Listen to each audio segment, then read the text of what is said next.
As promised, we're going to give you a movie review today of the movie Exodus, Gods and Kings, the latest epic to come out of Hollywood, telling the great biblical story of Moses, the Exodus, and the children of Israel going out of Egypt.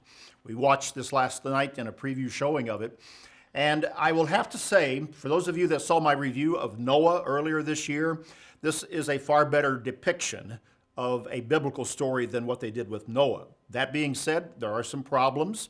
And perhaps just up front, I would tell you, those of us that have grown up and seen the Ten Commandments and now would look at this and compare the two, the Ten Commandments being the one done by Cecil B. DeMille and Charlton Heston portraying Moses, go see both of them. See the Ten Commandments, watch this new one, and then get into your Bible and read the account.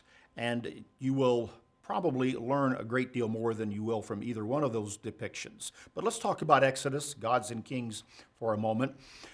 On a positive side, I thought that it was graphically a very, very good depiction of Egypt with the computer-generated graphics and the way they portrayed the building of the monuments, the pyramids, the statues, and all. That was great. I thought it gave a very good understanding visually of the Egyptian religion and the state of slavery as the Israelites would have been in there at that time. The grandeur of ancient Egypt, the way the Pharaoh was worshipped as a god king.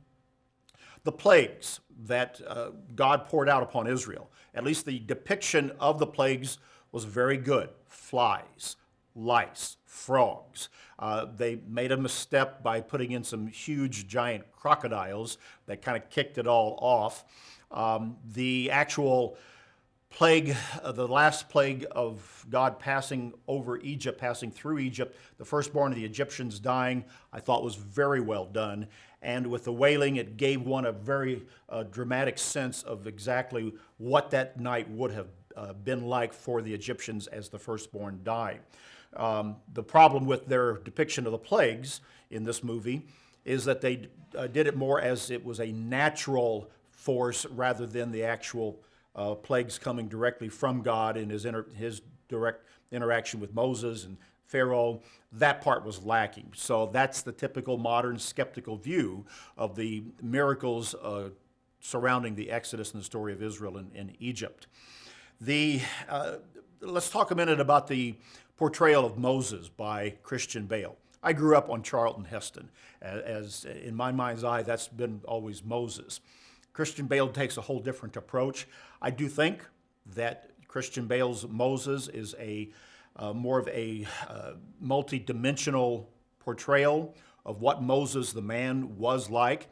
However, it does fall short in many ways, and just because of the limitations of a screenplay and of time, you're not going to be able to get the full understanding. But I do think that they show that he was a man who went from perhaps doubt to belief and to firm faith. They show him dialoguing with God, arguing even with God. And that part you can certainly discern from the biblical record. Let's face it, Moses was a towering genius of history and of the Bible.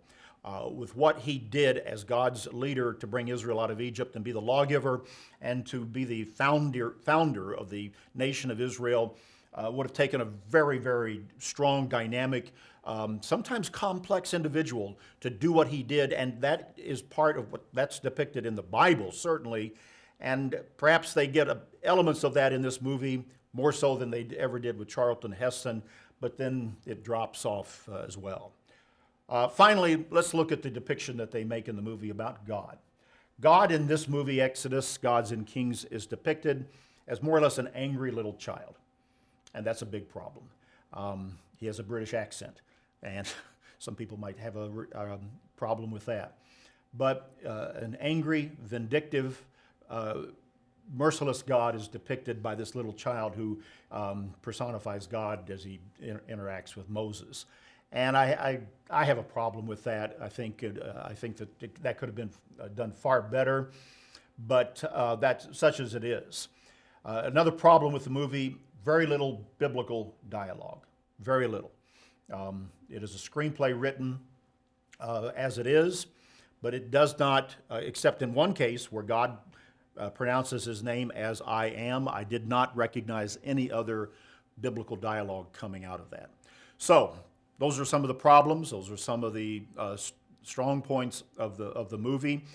What we're seeing as these movies come out of Hollywood today, the new generation of movies about these stories, these great stories of the Bible, they continue to fall short, and that reflects the age in which we live, an age of skepticism, of denial, and a lack of faith and belief.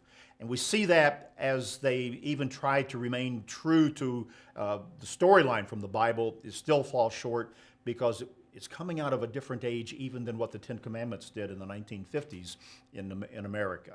And so we see that. Again, I go back to my initial thought. Go see the Ten Commandments again. Rent it, download it. Go see this one if you like. Compare the two, but then get your mind in the Bible and read the entire story. Far better, far more fascinating, far more edifying in the end. That's BT Daily. Join us next time.